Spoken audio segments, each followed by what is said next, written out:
12 ज्योतिर्लिंग में सर्वप्रथम ज्योतिर्लिंग है सोमनाथ जी।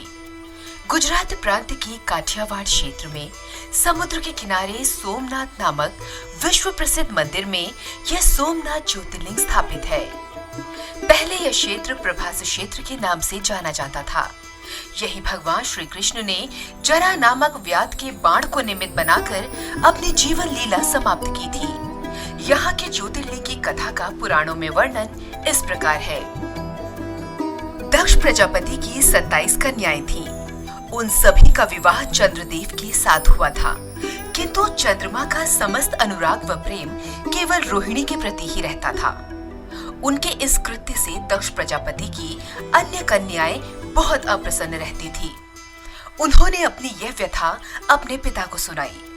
दक्ष प्रजापति ने इसके लिए चंद्रदेव को अनेक प्रकार से समझाया, किंतु रोहिणी के वशीभूत होकर उनके हृदय पर इसका कोई प्रभाव नहीं पड़ा, जिस कारण दक्ष क्रोधित हो गए और क्रोधित होकर उन्हें क्षयग्रस्त हो जाने का शाप दे दिया।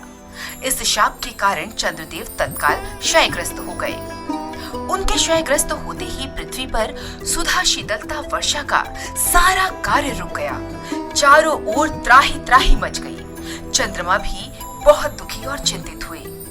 उनकी प्रार्थना सुनकर इंद्रादि देवता तथा वशिष्ठ आदि ऋषिगण उनके उद्धार के लिए पितामह ब्रह्मा जी के पास गए। सारी बातों को सुनकर ब्रह्मा जी ने कहा, चंद्रमा अपने शाप विमोचन के लिए अन्य देवों के साथ पवित्र प्रभास क्षेत्र में जाकर मृत्युंजय भगवान शिव की आराधना करें। उनकी कृपा से अवश्य ही इनका शाप नष्ट हो जाएगा और ये रोग मुक्त हो जाएंगे। उनके कथन अनुसार चंद्रदेव ने मृत्युंजय भगवान की आराधना का सारा कार्य पूरा किया। उन्होंने घोर तपस्या करते हुए 10 करोड़ बार मृत्युंजय मंत्र का जप किया। इससे प्रसन्न होकर मृत्युंजय भगवान शिव ने उन्हें अमृतत्व का वर प्रदान किया। उन्होंने कहा, चंद्रदेव तुम शोक न करो, मेरे वर से तुम्हारा शाप मोचन तो होगा ही, साथ ही साथ प्रजापति दक्ष के वचनों की रक्षा भी हो जाएगी। कृष्ण पक्ष में प्रतिदिन तुम्हारी एक एक कला क्षीण होगी, किंतु पुनः शुक्ल पक्ष में उसी क्रम में तुम्हारी एक एक कला बढ़ जाया करेगी। इस प्रकार प्रत्येक पूर्णिमा को तुम्हें पूर्ण चंद्रत्व प्राप्त होता रहेगा। चंद्रमा को मिलने वाले इस वरदान से सारे लोगों के प्राणी प्रसन्न हो उठे। सुधाकर चंद्रदेव पुनः 10 दिशाओं में सुधा वर्षण का कार्य पूर्ववत करने लगे। शाप मुक्त होकर चंद्रदेव ने अन्य देवताओं के साथ मिलकर मृत्युंजय भगवान से प्रार्थना की कि आप माता पार्वती जी के साथ सदा के लिए प्राणों के उत्तरार्थ यहाँ निवास करेंगे। भगवान शिव उनकी इस प्रार्थना को स्वीकार करके ज्योतिर्लिंग के रूप में माता पार्वती जी के साथ तभी से यहाँ रहने लगे। पावन प्रभास क्षेत्र में स्थित इस सोमनाथ ज्योतिर्लिंग की महिमा महाभारत, श्रीमद् भागवत तथा स्कंद पुराण आदि में विस्तार से बताई गई है। चंद्रमा का एक नाम सोम भी है। उन्होंने भगवान शिव को ही अपना नाथ स्वामी मानकर यहाँ तपस्या की थी, तभी इस ज्योतिर्लिंग को सोमनाथ कहा जाता है। इसके दर्शन, पूजन, आराधना से भक्तों के जन्म जन्मांतर के सारे पाप और दुष्कृत्य विनष्ट हो जाते हैं। वे भगवान शिव और माता पार्वती की अक्षय कृपा का पात्र बन जाते हैं। मोक्ष का मार्ग उनके लिए सहज ही सुलभ हो जाता है।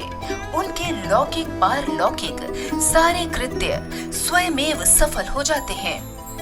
भारतीय उपमहाद्वीप के पश्चिम में अरब सागर के तट पर स्थित ज्योतिर्लिंग श्री सोमनाथ महादेव मंदिर की छटा ही निराली है।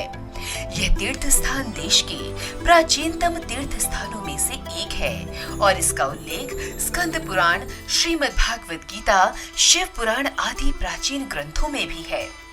वहीं ऋग्वेद में भी सोमेश्वर महादेव की महिमा का उल्लेख है।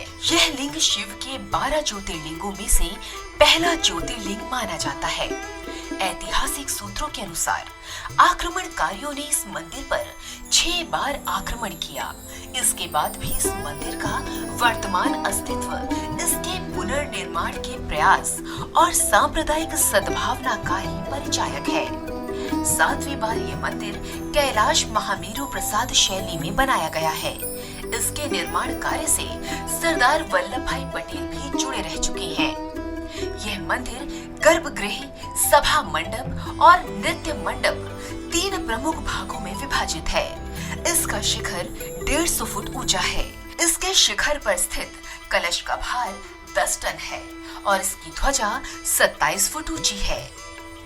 इसके अबाधित समुद्री मार्ग दृष्टांत के विषय में ऐसा माना जाता है कि यह समुद्री मार्ग परोक्ष रूप से दक्षिणी ध्रुव में समाप्त होता है।